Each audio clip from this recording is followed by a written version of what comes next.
நீங்களா வந்து வாரிசு அரசியல் பண்ணி ஏமாத்துறீங்க, மத்தியிலையும் ஏமாத்துறீங்க, மாநில அரசு ஏமாத்துது. ஆனால் நாங்கள் உழைத்து ரத்தம் போட்டு சிந்திய காசை விட்டுட்டு தான் நான் வரேன். நான் உங்களுக்கே இவ்வளோ இருக்கிறப்ப உழைச்சி சம்பாதிக்கிற எனக்கு எவ்வளோ இருக்குன்னா, உழைச்சி சம்பாதிச்ச காசுக்கு வரியை கட்டு. 15 கோடி புலி படத்துக்கு வாங்கின பணத்தை விஜய் மறைத்து விடுகிறார். இந்திய அரசாங்கத்தை ஏமாற்றி இருக்கிறார். மக்களுடைய வரி பணத்தை சுரண்டி இருக்கிறார். இதெல்லாம் இருக்கு, இதெல்லாம் உண்மை. இப்போ அரசியலுக்கு வந்தால் நாங்கள் பொதுவெளியில் பேசிதான் ஆகணும். ஆனால் 35 கோடி தான் காமிச்சிருக்கேன், 15 கோடி நான் வந்து மறைச்சிட்டேன் அப்படின்னா அது திருட்டுத்தனம் தானே? உங்ககிட்ட எங்க நேர்மை இருக்கு? நீ என்ன அரசியல்வாதிக்கு வரதுக்கு உனக்கு என்ன தகுதி இருக்கு? நான் வந்து இவ்வளோ சம்பளத்தை விட்டு உங்களுக்கு சேவை செய்ய வந்திருக்கேன்னா யாரையா உன்னை கூப்பிட்டது? உங்கள் வீட்டில் இருக்க வாட்ச்மேன் கூட உன்னை கூப்பிட்டுருக்க மாட்டாயா? நீ தமிழ்நாடு மக்களுக்கு சேவை செய்வான்னு வாலண்டியா நீ வந்துட்டு பஸ்ஸில் ஏறிட்டு நானும் ரவுடி தான் சொன்னால் ஒத்துப்பாங்களா? சார் வணக்கம். சார் வணக்கம் ஜி. சமீபத்தில் நடிகர் விஜய் வருமான வரித்துறை வந்து 1.5 கோடி அபராதம் விதித்து கடந்த 2019ஆம் ஆண்டு இந்த மாதிரி தீர்ப்பு வழங்கியிருக்காங்க. இதை எதிர்த்து வந்து மேல்முறையீடு செஞ்சிருக்காரு. ஆனா வந்து ஆல்ரெடி தீர்ப்பு கொடுத்தாச்சு, அவர் வரி கட்டி தான் ஆகணும் அப்படின்ற மாதிரி வந்து அரசு தரப்பு வழக்கத்தில் வாதாடி இருக்காரு. ஆனா இவர் கட்ட மாட்டேன்னு சொல்லி போயிட்டு இன்னமும் போராடி இருக்காரு. நீங்க எப்படி பாக்குறீங்க? அதாவது ஒருத்தர் அரசியலில் வந்து வரணும்னா அவர் வந்து முதலில் வந்து ஒரு தூய்மையானவராக இருக்கணும். எம்ஜிஆர்லாம் அரசியலுக்கு வராருன்னா அவர் ஒரு மிகப்பெரிய ஒரு தூய்மையின் சின்னமாக இருந்தான். ஏன்னா அரசியலில் வரவங்க எல்லாம் முதல்ல வந்து மற்றவர்களுக்கு அறிவுரை சொல்வதற்கு முன்னால் தான் வந்து இந்த அரசாங்கத்துக்கு முறையாக அரசாங்கம் சொல்லுகிற அனைத்து விஷயங்களையும் பின்பற்றுகிறோமா, அரசாங்கம் சட்டங்களை நாம் மதிக்கிறோமா, அரசாங்கம் சொல்லுகிற எல்லா விஷயங்களையும் வந்து நம்ம ஒன்று விடாமல் வந்து நம்ம வந்து அவங்க சொல்கிறத கேட்குறோமா அப்படின்ற ஒரு கண்டிஷன்ஸ் உங்களுக்கு வந்த பிறகு தான் நீங்கள் அரசியலுக்கு வரணும். என்றைக்கு ஒரு தலைவன் மற்றவருக்கு அறிவுரை சொல்கிறதுக்காக பொது வழியில் வரானோ, என்றைக்கு ஒரு தலைவன் வந்து மாற்று கட்சியை சேர்ந்த தலைவர்கள் வந்து தமிழ்நாடு சரியாக வழி நடத்தலை, தமிழ்நாடு சரியாக ஆளலை, மத்தியில் சரியான ஆட்சி இல்லை, மாநிலத்தில் சரியான ஆட்சி இல்லைன்னு ஒரு குற்றச்சாட்டோட பொது வழியில் நீங்கள் வைக்கணும்னு நீங்கள் வந்தீங்கன்னா நீங்கள் அப்பற்கற்றவராக வந்து களத்தில் வந்தால் தான் எதிர்வினை ஆற்றாமல் உங்கள் பின்னாடி தொண்டர்கள் தொடருவார்கள். ஏற்கனவே விஜய் மேலே ரோல்ஸ் ராய்ஸ் காரோட பிரச்சனை உங்களுக்கு எல்லாமே தெரியும். வரியே கட்ட மாட்டேன்னு சொல்லி நீதிமன்றம் போய் நீதிமன்றம் பெரிய கொட்டு வச்சு குறிப்பிட்ட வரியை கட்டி தான் ஆகணும்னு சொல்லி அப்புறம் வந்து பல கோடி மதிப்புள்ள ஒரு ரோல்ஸ் ராய்ஸ் காரை வாங்கிட்டு ஒரு சின்ன தொகை இந்தியன் கவர்மெண்ட்டு கட்ட மாட்டேன்னு போய் அவர் நீதிமன்றம் படியேறி அப்புறம் நீதிமன்றம் மிகப்பெரிய ஒரு கண்டனத்தையும் நீதிமன்றம் மிகப்பெரிய ஒரு அபராதத்தை விதித்த பிறகு மறுபடியும் மேல்முறையில் போய் இன்னும் அபராதம் கம்மியாக விதிக்கணும்னு சொல்லிட்டு அந்த அபராதத்தை கட்டி வெளியில் வந்தார். அப்போயே வந்து அவர் எந்த அளவு வந்து மத்திய அரசு மாநில அரசை மதிக்கிறாருன்னு நீங்கள் தெரிஞ்சுக்கணும். இன்கம் டேக்ஸ் ரைடு உங்களுக்கு தெரியும், அது எப்போ நடந்ததுன்னு தெரியும். 2017 புலின்ற ஒரு படம் ரிலீஸ் ஆச்சு. தமிழ்நாட்டுடைய முதல் பேன் இண்டியா படம் புலி தான். நிறைய பேர் வந்து பாகுபலி காந்தாரான்னு சொல்லிட்டு இருக்காங்க. புலி தான் முதல் பேன் இண்டியா படம். எல்லா டாப்பான நார்த்லேயும் சரி, சவுத்தில் இருக்கக்கூடிய சுதீப்பாவும் நார்த்தில் இருக்கக்கூடிய ஸ்ரீதேவி ஆகட்டும்னு சொல்லி நட்சத்திர பட்டாளன் மிகப்பெரிய லெவலில் அந்த படத்தில் நடிக்க வைத்து பெரிய பொருள் செலவில் 100 கோடி செலவில் எடுக்கப்பட்டது, 200 கோடி செலவு எடுக்கப்பட்டதுன்னு ஒரு பிரம்மாண்டத்தை காட்டியே இன்கம் டேக்ஸ் ரைடு வந்தாங்க. அந்த இன்கம் டேக்ஸ் ரைடு வரப்போ மிகப்பெரிய லெவலில் விஜயோடைய வீட்டில் வந்து சோதனை செய்கிறப்ப 2016-17ஆம் ஆண்டில் அப்போ வந்து அவர் 36 கோடியை காமிச்சிருக்கார். வருமான வரித்துறையில் காமிச்சிருக்கார் 36 கோடி தான் எனக்கு வருமானம்.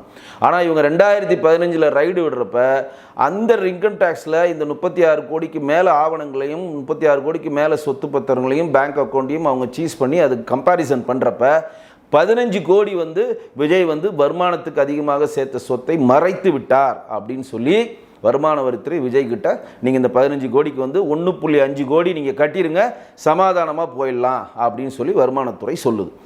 விஜய் உங்களுக்கு தெரியல எப்படி ரோல்ஸ் ராய்ஸ் காரில் நான் கட்டவே மாட்டேன், மத்திய அரசு சொன்னாலும் கட்ட மாட்டேன், நீதி அரசு சொன்னாலும் கட்ட மாட்டேன், நான் ஏன் கட்டணும், நான் இவ்வளோ டேக்ஸ் பண்ணி தான் நான் இறக்குமதி பண்ணுறேன் அந்த காரை, நான் ஏன் கட்டணும்னு அடம் பிடிச்ச மாதிரி இதுக்கும் என்ன அடம் பிடிக்கிறாருன்னா 15 கோடி வந்து வருமானத்துக்கு வந்து வருமானத்தை நீங்கள் காட்டலை, அதுக்கு 1.5 கோடி நீங்கள் கட்டி தான் ஆகணும் வருமான வரித்துறைக்கு அப்படின்னு சொல்லி வருமான வரித்துறை அவருக்கு வந்து நோட்டீஸ் அனுப்புகிறப்ப நான் அதை கட்ட மாட்டேன் அப்படின்னு சொல்லி எங்கே போகிறாரு?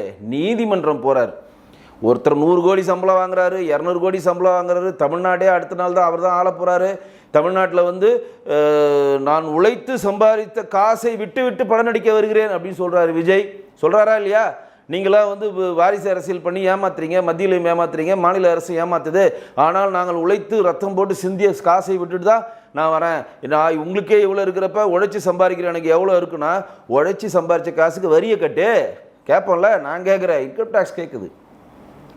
அந்த வருமான வரித்துறை உங்களுக்கு கிட்ட வந்து மிகப்பெரிய ஒரு அழுத்தத்தை கொடுக்குறப்ப பயந்து மாஸ்டர் படப்பிடிப்பில் போயிட்டு நெய்வேலியில் உட்காந்துக்கிட்டு எல்லாருவா ஆட்டோ ஓட்டுறவா மீன் விற்கிறவா. ஆனால் வருமான வரித்துறை அவர் தூக்கி நடுவில் போய் வண்டியில் தூக்கி போட்டு இந்த பக்கம் ஒரு அதிகாரி இந்த பக்கம் அதிகாரி வச்சு நேராக அவர் வீட்டுக்கு கூப்பிட்டு போயிட்டு எல்லாத்துக்கும் பதில் சொல்லுன்னு சொல்லி கேட்டாங்க. ஏன்னா வருமான வரித்துறைன்னு வந்துட்டா அவங்க விஜயோ ரஜினியோ கமலோ பெரிய அரசியல்வாதியோ சின்ன அரசியல்வாதியோ அவர் சிபிஐ இயக்குனரோ அவர் சயின்டிஸ்டோலாம் பார்க்க மாட்டாங்க. அவங்கள்ட்ட இருக்க டேட்டாக்கு படி உன்ட்டு இருக்கா. நீங்கள் தான் வந்து 2016-14 வருமான வரி தாக்கல் பண்ணுறீங்க, அதில் நான் வந்து 36 கோடி தான் சம்பாரிச்சிருக்கேன்னு கணக்கை கொடுக்குறீங்க. 2015 அவங்க ரைடு விடுறப்ப மொத்த ஆவணங்கள் எடுக்கிறப்ப செக் பண்ணுவாங்க, நம்ம ரைடில் இருக்கப்போ என்னென்ன இருக்கோ கரெக்டான வருமான வரி வந்து அது ஈக்குவலைஸ் பண்ணியிருக்காரான்னு பார்த்துருக்காங்க. 15 கோடி புலி படத்துக்கு வாங்கின பணத்தை விஜய் மறைத்து இருக்கிறார், இந்திய அரசாங்கத்தை ஏமாற்றி இருக்கிறார், மக்களுடைய வரி பணத்தை சுரண்டி இருக்கிறார். இதெல்லாம் இருக்குது, இதெல்லாம் உண்மை. இப்போ அரசியலுக்கு வந்தால் நாங்கள் பொதுவெளியில் பேசி தான் ஆகணும். நீங்கள் விஜய்க்கு 1.5 கோடின்றது பெரிய விஷயமா? 1.5 கோடி பெரிய விஷயமா? அந்த 1.5 கோடிக்காக வருமான வரித்துறை மேலேயும் வேலை போயிட்டு ஒரு ரைடை ஒரு கோர்ட்டில் போயிட்டு ஒரு கேஸை போட்டு அதுக்கு இன்னைக்கு வரைக்கும் கோர்ட்டுப்படி ஏறி நடந்துட்டு இருக்குமே. இது வந்து ஒரு நல்ல ஒரு அரசியல்வாதிக்கான பாங்காது. நீங்கள் எங்கே கட்ட போகிறீங்க? 1.5 கோடி நீங்கள் அபராதம் விதிக்கிறாங்க. அபராதம் ஏன் விதிக்கிறாங்க? 15 கோடியை மறைத்திருக்கிறீர்கள். விஜய் ஒரு வருமானத்தை மறைத்த ஒரு திருடன்றதை சொல்லாமல் சொல்கிறாங்க. நேரடியாக சொல்ல முடியாது, ஏன்னா வருமான வரித்துறையில் திருடன்ற வார்த்தை யூஸ் பண்ண மாட்டாங்க. ஆனால் நீங்கள் என்ன எனக்கு நான் வந்து இன்றைக்கி வந்து 40 கோடி சம்பாரிச்சிருக்கேன், ஆனால் 35 கோடி தான் காமிச்சிருக்கேன், 15 கோடி நான் வந்து மறைச்சிட்டேன் அப்படின்னா அது திருட்டுத்தனம் தானே? உங்ககிட்ட எங்கே நேர்மை இருக்குது? நீ என்ன அரசியல்வாதிக்கு வரதுக்கு உனக்கு என்ன தகுதி இருக்குது? இந்திய அரசாங்கத்தை ஏமாற்றுவர்களிடம் நேர்மை இருக்கா? ஒரு அரசியல்வாதிக்கு முதல் பங்கு நேர்மை இருக்கணும், கரெக்டான டாக்ஸ் கட்டியிருக்கணும். மக்கள் மனதில் நீங்கள் இடம்பெறணும்னா உங்களை பற்றி ஒரு குற்றச்சாட்டு உங்களுடைய பர்சனல், அதாவது குடும்ப ரீதியாகவும் அரசியல் ரீதியாகவும் யாரும் உங்களுடைய பர்சனல் விஷயங்களை பற்றியோ உங்களுடைய அரசியல் வாழ்க்கை பற்றியோ சினிமா வாழ்க்கை பற்றியோ பொது வழியில் சொல்லாத அளவு நீங்கள் வந்திருக்கணும். அதுதான் எல்லாரும் யாரும் சொல்கிறாங்க, எம்ஜிஆரை உதாரணமாக காட்டுறாங்க. அவர் பர்சனல் லைஃப்பும் சரி, அவருடைய சினிமா லைஃப்பும் சரி, அரசியல் லைஃப்லும் சரி ஓப்பனாக இருந்தார். குட் புக் வருது, ஓப்பனாக இருந்தார். தன்னுடைய சம்பாதித்த காசை எல்லாத்துக்கும் ஏழைகளுக்கு ராகவாச்சாரியை வச்சு எழுதி கொடுத்துட்டு போன வல்லல்லையா அவரு? வரதராஜ முதலியார் 600 ஏக்கரை எழுதி வச்சாரியா நம்மளுடைய இந்த தமிழக மக்களுக்கு? பசும பொன் முத்துராமலிங்க தேவர் தன் சொத்தையே தமிழக மக்களுக்கு எழுதி வச்சாரியா? வஉசி சுதந்திரத்துக்கு முன்னாடி தன்னோட எல்லா சொத்தையும் எழுதி வச்சு கப்பலோட்டிய தமிழன் வஉசி வந்திருக்காரியா? நீ என்ன சொத்தை எழுதி வச்சா? நீ என்ன பண்ணீங்க தமிழ்நாட்டுக்கு? உங்கள் சொத்தை எழுதி வச்சு நீங்கள் அரசியலுக்கு வந்தீங்களா? காமராஜர் அரசியலுக்கு வந்தார், அவர்கிட்ட பணம் இல்லை, மக்கள் மனதை நண்பெற்று வந்தார். கக்கன் வந்து அரசியலுக்கு வந்தார், மாற்று வேட்டி கட்ட அவர்கிட்ட ஒரு வேட்டி இல்லை. அந்த மாதிரி அரசியலுக்கு வந்தவங்க அத்தனை பேர் இருக்காங்க. இங்கே நீங்கள் வந்து ஒரு 800 கோடி சம்பளம் வாங்க வரோம், 600 கோடி சம்பளம் வாங்க வரோம், நாங்கள் தான் உலகத்திலே சூப்பர் ஸ்டாரு, நான் வந்து இவ்வளோ சம்பளத்தை விட்டு உங்களுக்கு சேவை செய்ய வந்திருக்கேன்னா யாரையா உன்னை கூப்பிட்டது? உங்கள் வீட்டில் இருக்க வாட்ச்மேன் கூட உன்னை கூப்பிட்டுருக்க மாட்டாயா நீ தமிழ்நாடு மக்களுக்கு சேவை செய்வான்னு? வாலண்டியாக நீ வந்துட்டு பஸ்ஸில் ஏறிட்டு 400 ரவுடி தான் சொன்னால் ஒத்துப்பாங்களா? சரி வந்துட்டேன், சரி நம்ம அரசியல் வரதுக்கு முன்னாடி தான் மத்திய அரசாங்கத்தை ஏமாத்துறோம், வருமான வரித்தை ஏமாத்துறோம், மாநில அரசை வந்து நம்ம வந்து கண்கட்டி வித்தையை காட்டுறோம், அரசியலுக்கு வந்துட்டோம், நம்ம மேலே இருக்க கேஸ் எல்லாரையும் வித்ரா பண்ணுன்றது தோணாதா? உன் கூட இருக்கிறானே ஜான ஆரோக்கியராஜ் சொல்ல மாட்டானா? உன் கூட இருக்கிற புசியானந்த் சொல்ல மாட்டாரா? உன் கூட இருக்கிற நிர்மல்குமார் சொல்ல மாட்டாரா? உன் கூட இருக்கிற ராஜ்மோகன் சொல்ல மாட்டாரா? உங்கள் மாட்டினுடைய பினாமியாக இருக்கக்கூடிய ஆதவஜன் அதை பற்றி சொல்ல மாட்டாரா?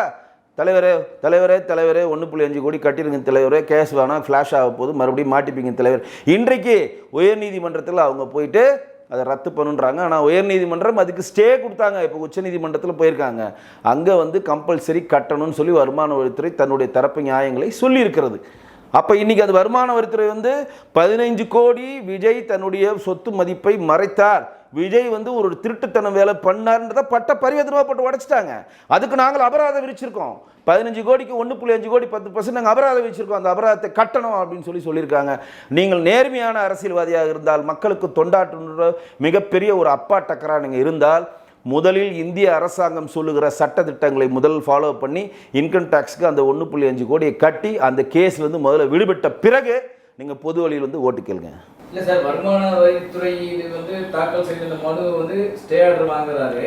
வருமான வரித்துறை ஏற்கனவே அபராதம் விதிச்சுட்டு அவர் கட்டி தான் ஆகணும் அப்படின்ற மாதிரி அரசு வழக்கறிஞர் சொல்றாரு. ஆனா இங்க வந்துட்டு மேடைகள்ல இவங்க சரியில்லை, அவங்க சரியில்லை, இவங்க ஆட்சி சரியில்லை, இது பண்ணல அது பண்ணலன்றாரு.